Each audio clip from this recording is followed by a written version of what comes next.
Alright everyone, welcome back again to my YouTube channel. My name is Kevin Saili. Pada YouTube channel ini teman-teman akan menemukan informasi menarik seputar cryptocurrency. So if you do cryptocurrency, make sure kalian subscribe channel ini. Welcome back again teman-teman semua di weekend.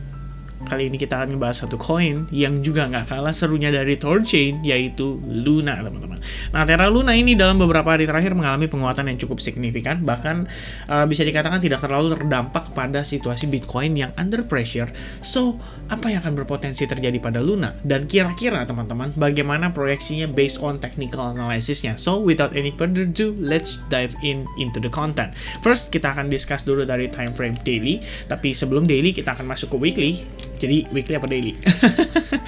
So, saya rasa sebenarnya untuk weekly aja kita sedikit quick recap aja. Jadi sebenarnya kalau misalnya kita lihat dari weekly time frame sendiri, ini bisa dikatakan Luna ini berada dalam uptrend yang sangat signifikan. Ya, kita bisa lihat secara pergerakan overall-nya dia cenderung ke arah uptrend ya. Basically, teman-teman simple aja penilaiannya dengan higher high, higher low sequence ya. So far sih kita belum ngelihat potensi higher low, tapi memang kalau kita perhatikan teman-teman di situasi saat ini, kita mendapati rejection, sempat testing ke exponential moving average 21, lalu dia turun lagi, dan di closing pekan lalu itu mengalami penguatan signifikan dan kembali close di atas exponential moving average 21. Nah, kalau misalkan based on indikator sendiri, kalian bayangkan kalian melihat indikator exponential moving average ya, di mana market itu ya break, and then dia testing, and then dia set, nah lalu dia break lagi. Ini kan istilahnya kita sebut dengan istilah fake out. Jadi istilahnya ibarat kayak bear trap lah kalau orang bilang ya. Ketika orang merasa bahwa wah udah cross dari moving average nih, wah berarti akan berpotensi turun, akan berpotensi drop lagi lebih jauh dan lain sebagainya. Ternyata kalian dibohongin, di fake out, lalu dia rebound lagi signifikan. Nah, itu adalah lebih kurang situasi yang terjadi pada si Luna sendiri, terutama pada time frame weekly so far yang kita lihat. Karena kenapa sih saya katakan saya nggak benar-benar langsung bullish banget gitu ya di Luna ini ketika kita ngelihat candle bar hijau seperti ini. Karena memang kita harus menyadari teman-teman, every impulsive move itu harus diiringi dengan yang namanya corrective move. Jadi simpelnya what comes up must comes down. Ya, ini udah saya bahas di video terakhir teman-teman. Dan sekarang kalau kita lihat dan kita perhatikan situasi dari si Terra Luna sendiri, ini sebetulnya dekat-dekat dengan area resistance ini kita mendapatkan rejection teman-teman. Dan apakah hal tersebut bisa dikatakan wajar? Ya tentu saja wajar ya, karena sekarang kita harus memahami dulu teman-teman bahwa untuk si Terra Luna sendiri, kalau misalkan ada yang ngegas, ada yang entry long, ada yang beli dari harga di bawah sini dan dia melakukan average sampai harganya meletus tinggi sampai ke harga sekarang, itu bohong kalau misalkan nggak mau taking profit teman-teman. Pasti ada yang namanya situasi di mana orang-orang akan melakukan taking profit, apalagi dengan situasi fundamental kripto yang nggak terlalu positif banget dalam beberapa waktu terakhir ini, terutama ketika situasi The Federal Reserve itu akan mengeksekusi kebijakan keuangan mereka atau kebijakan ekonomi mereka pada pertengahan Maret mendatang. Jadi kalau saya sebagai pelaku pasar, saya seandainya sebagai orang yang melakukan pump pada Luna, saya pasti akan consider taking profit dulu. Istilahnya ya oke lah, udah dapet cuan lumayan, nanti ya kan kita let's say beli dari bawah sini, ini naik sini aja udah 76% teman-teman. Jadi ya cuan lumayan udah oke lah gitu loh. 75%, 50% udah oke banget. Kita taking profit dulu. Maybe later pada saat kita dikasih discount, oke, mungkin saya akan serok balik teman-teman. Nah, tugas kita di sini karena posisi kita di sini adalah retail atau bukan whales yang artinya tidak bisa mengontrol situasi pasar. Otomatis kita harus mencoba melakukan analisis dan mencoba mencari tahu serta mengidentifikasi area mana yang memiliki kemungkinan paling besar atau probabilitas paling besar untuk para whales make move lagi, dan akhirnya kita bisa ikut ride the wave teman-teman. Istilahnya kalau misalkan Luna mau break all time high di sini, at least we are in it already. Jangan sampai udah breakout, udah tiang hijau baru teman-teman FOMO dan akhirnya baru ikut beli. Nah, itu adalah suatu tindakan yang tidak bijaksana, terutama kita berbicara soal trading teman-teman. Trading is not gambling, which is kalau misalnya kalian cuma expect naik satu kali terus dalam 1 menit kalian dapat keuntungan, ya itu sih berarti salah salah jurusan teman-teman ya. Nah, di situasi saat ini kita juga ngelihat secara trendline ini sebenarnya sebelumnya tampak membentuk seperti semacam descending broadening wedge pattern, dan basically kita udah break dari descending broadening wedge pattern tersebut. Makanya kalau teman-teman perhatikan di sini, kenapa saya menggunakan Elliott wave theory ya? Kenapa saya ada Elliott wave count-nya di sini, wave 1, wave 2, and then wave 3, koreksi singkat, lalu wave 5, dan sekarang ada potensi kita masuk ke ABC corrective pattern. Nah, secara overall 5 wave ini itu merepresentasikan wave 1 yang major teman-teman. Karena kalau misalnya kita lihat secara gambaran besar, ini kan wave 1, lalu wave 2, wave 3, dan berpotensi menuju wave 4. Nah, wave 4-nya sendiri itu teman-teman, secara syarat ya, kita udah bahas beberapa tipikal atau karakteristik dari wave 4, dimana wave 4 itu biasanya kalau koreksinya wave 2 cukup dalam, biasanya wave 4 itu cenderung hanya sideways atau koreksi pendek saja. Dan so far, kita ngelihat di sini sudah terbentuk yang namanya A, B, C corrective pattern ya, lebih kurang ada 3 wave koreksi menuju ke potensi wave 4, dan setelah itu kita mendapati reaksi rebound yang cukup signifikan, dan bahkan bisa dikatakan ya sangat signifikan ya, bahkan di tengah situasi Bitcoin yang under pressure, Luna itu almost tidak terkena impact sama sekali. Nah teman-teman, untuk menentukan potensi wave 2 sebetulnya kita bisa menggunakan yang namanya Fibonacci retracement, dan potential area yang mungkin akan kita visit adalah kisaran area antara $65 sampai $59, dan ini adalah based on logarithmic chart. Jadi istilahnya kalau misalnya hanya bergerak impulsif saja, mungkin area-area ini bisa direvisit oleh si Luna sebelum nanti kita ngelihat dia menuju ke potential wave 3. Jadi dia biarkan dia koreksi dulu, balik lagi untuk ngejemput order buy yang ada di bawah. Setelah discount, setelah whales masuk kembali, market rebound, disitulah kita baru taking action. Dan itu adalah satu tindakan yang menurut saya sangat bijaksana, karena kita make sure kondisi market itu bergerak sesuai dengan ekspektasi dulu, baru kemudian kita coba untuk mengambil bagian di sana. Dan yang pasti teman-teman, jangan pada saat udah pucuk dan di ujung banget baru entry ya. Kita harus berusaha untuk masuk as early as possible setelah whales make a move. Dan ada beberapa identifikasi yang bisa dilakukan tentunya di sini.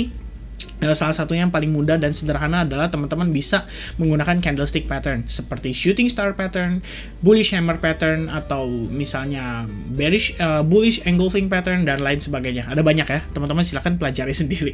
Nanti cari tahu di candlestick pattern. Nah, berikutnya kita akan coba bahas untuk time frame hourly-nya. Jadi, kalau kesimpulan untuk time frame daily, bagi saya melihat kita posisi untuk wave 1 ada kemungkinan sudah selesai, karena overall kita berada pada area resistance-nya, dan di sana kita mendapati potensi reversal candlestick pattern atau bearish reversal pattern.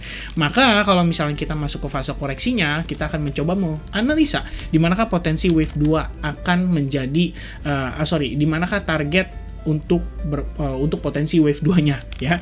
Nah, secara time frame 4 jam di sini saya akan menjabarkan teman-teman. Di sini kalau bisa kita lihat ya, yang penting yang major itu adalah ketika kita berhasil break dari si trendline ini, dan di sinilah kita mengetahui bahwa yang namanya struktur market ini sudah otomatis berubah ya, dari lower high lower low sequence, oke.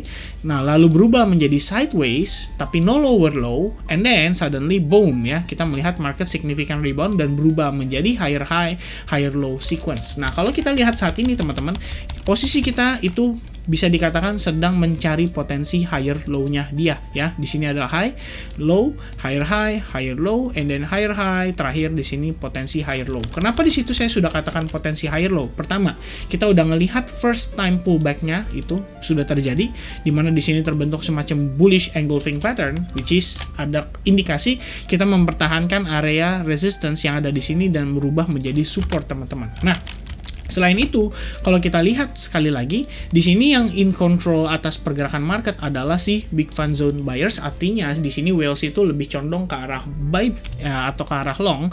Bisa kita lihat di sini pergerakannya sangat impulsif, dan sekarang kita masuk ke fase korektifnya dia.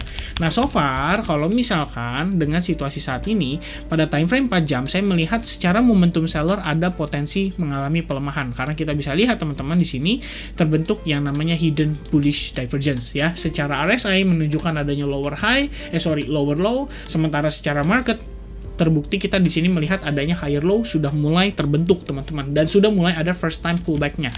Nah, kalau misalkan situasi ini terjadi, artinya ada kemungkinan untuk Luna kembali meneruskan tren yang sedang berlangsung.